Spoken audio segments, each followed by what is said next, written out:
Manifesto में यह लिखा गया है कि यदि कांग्रेस आती है तो मुस्लिमों को सारा जाप दे देगी, सारा मंगल सूत्र भिजवा देगी। तो प्रधानमंत्री को और अमित शाह को अपनी बातों से तुरंत माफी मांगनी चाहिए। इलेक्शन कमीशन ऑफ इंडिया को to be insured against model of समान है। नरेंद्र मोदी प्रधानमंत्री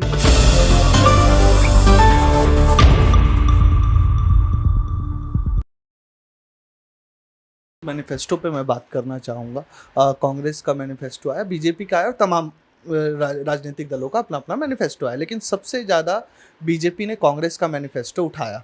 और शुरुआत जब मैनिफेस्टो रिलीज़ हुआ तो बीजेपी ने कहा कि इसमें मुस्लिम लीग की झलक दिख रही है। इसमें बीजेपी अप्रत्यक्ष या प्रत्यक्ष रूप से ऐसा कहना चाह रही है कि अल्पसंख्यक समुदाय, विशेष समुदाय या देश का दूसरे धर्म का जो समुदाय है, जो हिंदू समुदाय के बाद सबसे ज़्यादा जनसंख्या में है, उनको फ़ायदा देने की कोशिश है। इस पर मैं आपको से जानना चाहूँगा कि ये आपको ऐसा लग रहा है, ऐसा है, या सिर्फ गुमराह करने की कोशिश है? देखिए, मुस्लिम लीग की जो उन्होंने बात किया है, ये तो पूरा राजनीतिकरण करने का एक तरीका है। मैं आपसे यह भी कहना चाहता हूँ कि उन्होंने कुछ चीज़ों को लेकर के यह भी बोला है कि कांग्रेस पार्टी ने बोला है कि यदि मुस्लिम कांग्रेस आती है, अपने मैनिफेस्टो में बोला है, तो मुस्लिमों को वो सारा पैसा दे देंगे, मुस्लिमों को पूरी जॉब दे देंगे। मैं आपके माध्यम से पूरे भारत देश की जनता को बोलना चाहता हूँ, इंश्योर कर रहा हूँ, official statement I am giving to you before your medias. पूरे देश की जनता के एक भी बीजेपी का वर्कर, अमित शाह या मोदी जी कोई भी हो, वो कहीं भी दिखा दें कांग्रेस के मैनिफेस्टो में कि यह लिखा गया है कि यदि कांग्रेस आती है तो मुस्लिमों को सारा जाप दे देगी, सारा मंगलसूत्र भिजवा देगी या सारे मंगलसूत्र उनको दे देगी, कुछ भी XYZ इस तरीके के स्टेटमेंट हैं, तो मैं उनको प्राइज करने के लिए बुलाऊंगा, मैं रिकमेंड करूंगा। मैं आपके सामने ऑफिशियल रिकॉर्ड में स्टेटमेंट दे रहा हूँ। आइदर यदि नहीं कहा तो प्रधानमंत्री को और अमित शाह को अपनी बातों से तुरंत माफ़ी मांगनी चाहिए। इलेक्शन कमीशन ऑफ इंडिया को to be insured against model of code of conduct, उनको इसके ऊपर केस भी फाइल करना चाहिए। वैसे ही जैसे ही छोटी सी वीडियो किसी ने एडिट किया तो अमित शाह के लिए पूरे भारत देश की जो दिल्ली की और इसके साथ में देश के तमाम जहां उनकी गवर्नमेंट रूलिंग पार्टीज़ है, वहां पर तरह तरह के FIRs लॉन्च किए गए। ऐसे ही इन्होंने राहुल गांधी की वीडियोस को, राहुल गांधी की इमेज को ख़राब करने को लेकर के कि आलू डालोगे तो सोना निकलेगा, जबकि नरेंद्र मोदी जी का ही बयान था वो, और उसको आधे को क्रॉप करके बोला गया है, तो उस पर भी केस में फाइल होना चाहिए। उसके साथ में उसमें भी इलेक्शन कमीशन को और साथ में दिल्ली पुलिस से भी मैं बोलूँगा कि इस पर भी इनके ऊपर FIR होनी चाहिए। भाई, जब नियम की बात होती है सब पर इक्वलिटी बिफोर द लॉ है। आर्टिकल 14 आप पढ़ लीजिए, इक्वलिटीज बिफोर द लॉ क्या कहता है आपको। ऐसा नहीं दिखना चाहिए कि इस समय पर आप किसी देश के किसी स्पेसिफिक पार्टी के इलेक्शन कमीशन बन के बैठे हैं।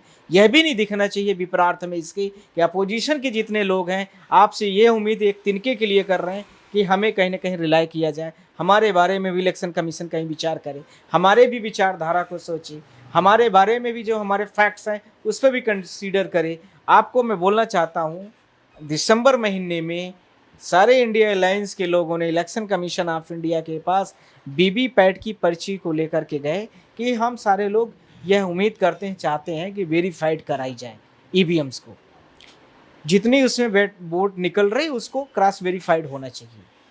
आप इस चीज़ को देखिए कि इलेक्शन कमीशन ऑफ इंडिया ने 1 मिनट नहीं लगा, उसको पूरा का पूरा रिजेक्ट कर दिया एप्लीकेशन को। वहीं यदि रूलिंग पार्टी होती है तो आप देखिए तुरंत ही वो आ जाते हैं, कुछ भी करना है उनका तुरंत काम होता है। इस तरह से इलेक्शन कमीशन ऑफ इंडिया को इंश्योर करने की आवश्यकता है।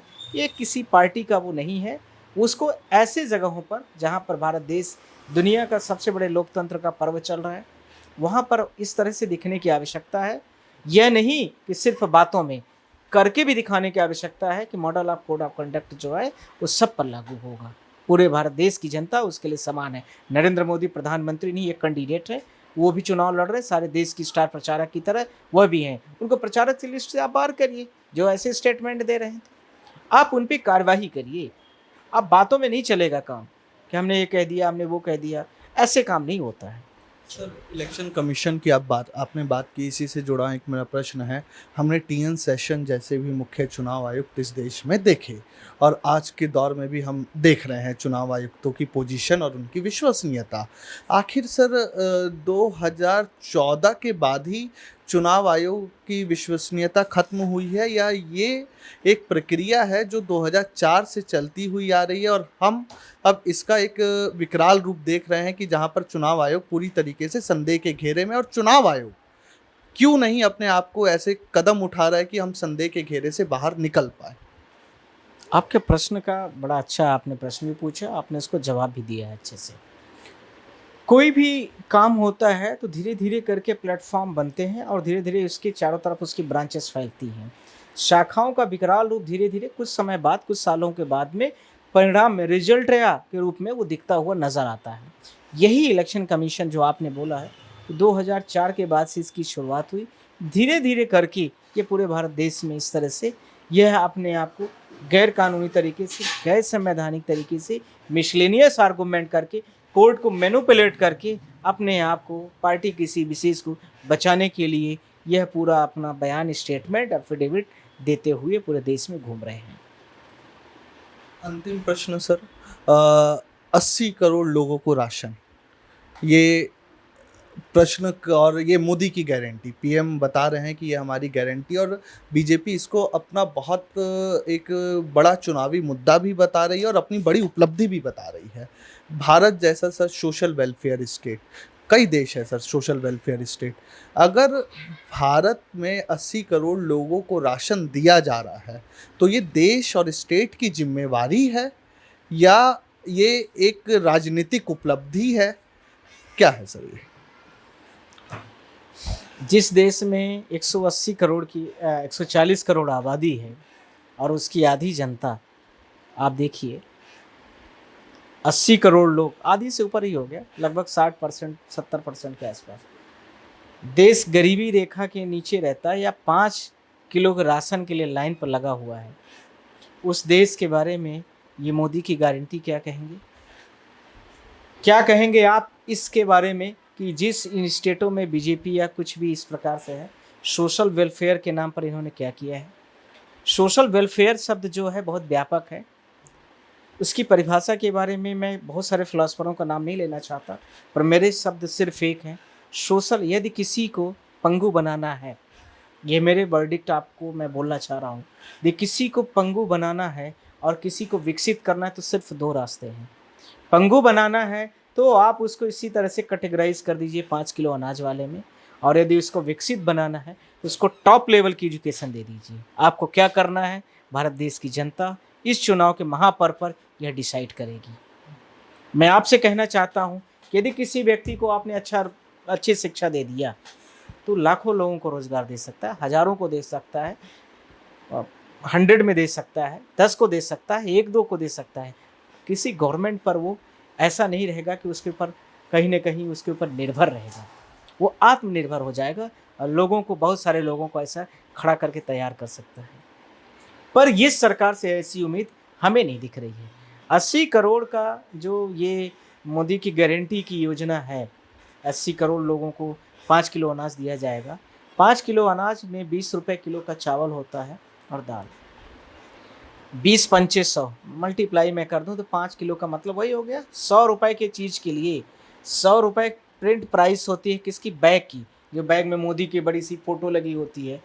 मुझे लगता है कि जितने का अनाज नहीं होता उससे ज़्यादा जो है तो उसका बड़ा वो होता है आडंबर, जो मीडिया में दिखाने का। सबके घर की खूंटी में, दरवाजों में देखिए लटका हुआ मिल जाएगा उन 80 करोड़ वाले लोगों के घर में। यही दिखाने के लिए मोदी कहते हैं कि सुबह शाम तक उस 5 किलो अनाज को आप देखिए, मोदी जी साहब दे रहे हैं, बस मोदी जी अन्नदाता है।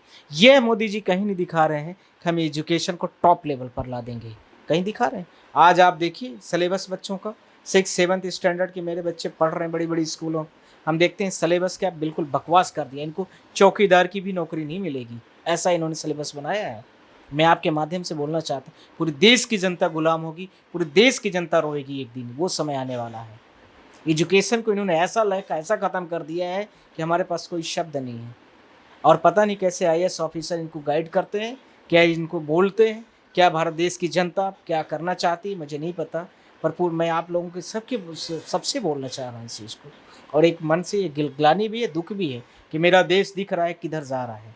हंगर इंडेक्स आप देखिए, इकोनॉमिक इंडेक्स देखिए, वर्ल्ड की जो IMF रिपोर्ट है उस पर देखिए आप, वर्ल्ड की जितनी भी और रिपोर्ट है WHO की उसको देखिए, WTO की जो रिपोर्ट है वर्ल्ड ट्रेड की उसकी देखिए, कोई भी रिपोर्ट आप उठा के देख लीजिए भारत देश की स्थिति क्या है।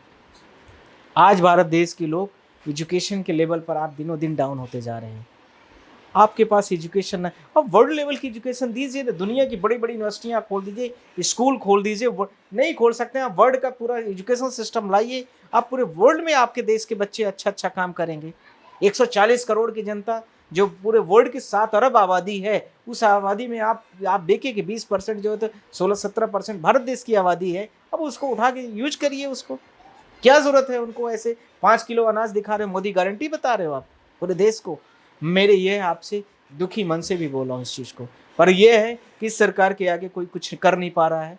न तो इनको भारत देश की जनता के सामने कुछ बोलने का हक है, न तो किसी भारत देश की जनता के बारे में इनके विचार हैं, न तो इनको इनके पार्टी के बारे में विचार हैं। कुछ इनके पार्टी के भी लोग इनसे परेशान हैं। 2-4 लोगों को छोड़ दिया जाए तो। बहुत धन्यवाद। सिर्फ और सिर्फ मैं इतना कहना चाहता हूँ कि लास्टली इनको एजुकेशन, मोदी की गारंटी कुछ नहीं है। चुनाव में जो चीज़ें हो रही हैं उसमें एजुकेशन और इसके साथ में इकोनॉमिक व्यवस्थाएं, इसके आधार पर वोटिंग होनी चाहिए, काउंटिंग होनी चाहिए। बहुत धन्यवाद हमसे बातचीत करने के लिए। ये हमारे साथ थे वरिष्ठ अधिवक्ता सुप्रीम कोर्ट के एडवोकेट